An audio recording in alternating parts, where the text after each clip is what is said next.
Good morning student. इस video में हम सॉल्व करेंगे एक्सरसाइज 7.2। तो हम सबसे पहले देख लेते हैं उसके लिए क्या एक बेसिक फार्मूला है जो हमको यूज़ होगा। तो फार्मूला है सेक्शन फार्मूला। इसके नाम से स्टूडेंट हमको समझ में आ रहा है कि जैसे कोई लाइन है उसको आपने एक सेक्शन से डिवाइड कर दिया है। डिवाइड कर दिया दैट मीन्स किसी रेशो में तो डिवाइड किया होगा। तो वो जो रेशियो होता है वो रेशो और उससे पहले जब आपने कोऑर्डिनेट पढ़े हैं उन कोऑर्डिनेट से मिलकर एक फार्मूला बनेगा जिसको हम कहते हैं सेक्शन फार्मूला। अब सेक्शन फार्मूला जो होता है हमारा वो हम देख लेते हैं कि सेक्शन फार्मूला क्या होता है। तो हम देख लेते हैं स्टूडेंट, सबसे पहले जैसे पॉइंट ए है और ये पॉइंट बी है, इसके कोऑर्डिनेट आप अच्छे से जानते हैं x1, y1 और ये होता है x2, y2। अब कोई पॉइंट P है जिसके कोऑर्डिनेट है x, y। ये क्या कर रहा है, इस लाइन ए बी को किसी रेशो में डिवाइड कर रहा है। अब रेशो 2:3, 2:4, 2:6 कुछ भी हो सकता है। मैं आपको यहाँ पर m और m1 और m2 रेशो से बता रहा हूँ कि ये जो p है इस ए बी को किस रेशो में डिवाइड कर रहा है, m1 रेशो m2 में। तो यहाँ पर m1 m2 की जगह 2:3 आ सकता है, तो m1 हो जाएगा 2, m2 हो जाएगा 3। तो आपको ऐसा ध्यान रखना पड़ेगा कि वहाँ पर रेशो में किस रेशो में डिवाइड कर रहा है, तो वो होगा m1 m2। क्लियर। अब मैं आपको बताता हूँ कि इसके बाद जो है रेशो में जो डिवाइड कर रहा है इसमें हम फॉर्मूला अप्लाई कैसे करेंगे। तो सबसे पहले क्या बात करते हैं हम, ये होता है हमारा पॉइंट P आता है। जैसे ये P है, P पॉइंट हमको डिवाइड करा, दैट मीन्स ये जो P वाला पॉइंट है ये होगा x, y। तो ये जो आ रहा है इसके इक्वल होता है और y जो आएगा वो इसके इक्वल होता है। आप चाहे सेपरेट करेंगे तो भी दोनों क्या होंगे, इक्वल। और अगर नहीं करना चाहते हैं अभी फॉर्मूले, क्योंकि ऐसे क्वेश्चन आएंगे जहाँ आपको सेपरेट करना पड़ेगा, इसीलिए मैं पहले इंट्रोडक्शन में आपको बता देता हूँ।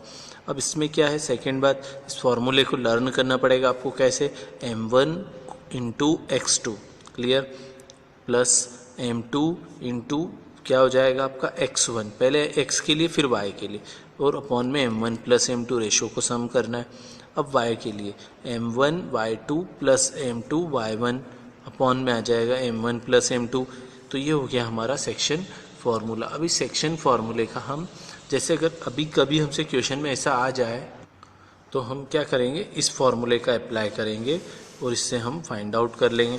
अब क्वेश्चन कभी ऐसा आ जाए कि एक लाइन है, ठीक है, इस लाइन ए बी को, अब इस ए बी के कोऑर्डिनेट तो आप अच्छे से जानते हैं x1, y1 और ये हो जाएगा x2, y2। इसको कोई पॉइंट P जो है वो क्या कर रहा है, इक्वल रेशो में डिवाइड कर रहा है, या बोल सकते हैं मिड पॉइंट है। क्या बोलते हैं, मिड पॉइंट है। जब मिड पॉइंट होगा स्टूडेंट तो क्या होगा, जब मिड पॉइंट के लिए बात करेंगे, किसके लिए, मिड पॉइंट के लिए, तो mid point that means ratio क्या होगा 1।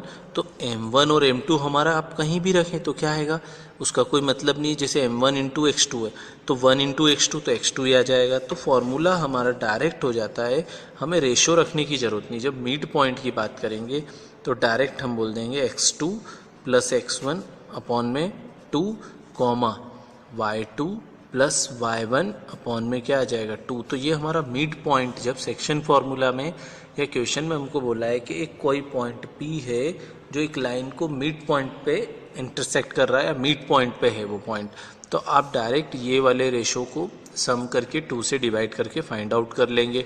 तो ये वाला होता है मिड पॉइंट के लिए और ये वाला होता है आपका जब रेशो में दिया हुआ हो आपको, और ये भी है दोनों सेम। अब मिड पॉइंट है तो रेशो क्या होंगे, इक्वल, रेशो इक्वल होंगे, मतलब वो कैंसिल हो गई। तो अब हम देखते हैं इसका एक्सरसाइज 7.2 का क्वेश्चन नंबर फर्स्ट, जिससे आपको पूरा समझ में आ जाएगा कि हमें आगे के क्वेश्चन ऐसे कैसे सॉल्व करना है। Find the coordinate of the point which divides the join of -1, 7 and 4, -3 in the ratio. अब रेशो दिया हुआ है, अभी मैंने बताया था, तो ये m1, ये m2, ये x1, y1, x2, y2।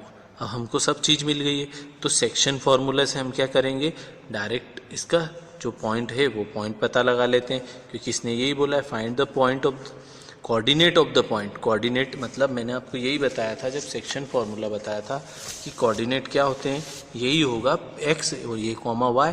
तो वो पॉइंट जो होगा वो होगा x, y। तो वो कैसे आता है, सेक्शन फार्मूला से। तो अब मैं आपको सॉल्व करके बता देता हूँ। जैसे सबसे पहले आपको क्या गिवन है, x1, y1, ठीक है।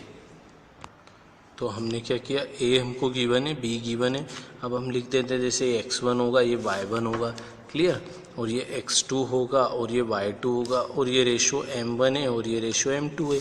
तो अब सेक्शन फार्मूला क्या होता है, तो हम क्या लिख देंगे, बाय सेक्शन फार्मूला। अब सेक्शन फार्मूला हम यहाँ पर अप्लाई कर लेते हैं कि सेक्शन फार्मूला में क्या होता है। तो हमने सेक्शन फार्मूला लिख लिया है। अब हम यहाँ पर वैल्यू पुट कर देते हैं, जैसे m1 कितना स्टूडेंट 2, x2 कितना है 4, प्लस इसके बाद क्या हो जाएगा m2 कितना है 3, x1 हमारा -1 है, अपॉन में हम हो जाएगा m1 प्लस m2 मतलब 2 + 3 हो जाएगा, कॉमा m1 कितना स्टूडेंट 2 और y2 कितना स्टूडेंट आपका -3 हो जाएगा, क्लियर, प्लस इसके बाद m2 आपका 3 है, y1 आपका 7 ब्रैकेट क्लोज और अपॉन में m1 प्लस m2, ये हमने सेक्शन फार्मूला से वैल्यू पुट कर दी। अब हम इसको और सॉल्व कर लेते, 4 × 2 = 8 हो जाएगा और ये -3 अपॉन में 5 हो जाएगा, कॉमा ये 3 × 2 = 6 माइनस का और ये 7 × 3 = 21 और ये 5, क्लियर। अब इसके बाद हम सॉल्व कर लेते, ये होगा 5/5 और ये हो जाएगा 15/5। अब हम इसको और आगे सॉल्व करेंगे तो ये 1 आ जाएगा और ये 3 आ जाएगा, तो वो पॉइंट होगा 1,3। ऐसे हमको क्या करना होंगे, कोऑर्डिनेट निकालना होंगे उस पॉइंट के जो किसी लाइन को एक सेक्शन में डिवाइड करता है।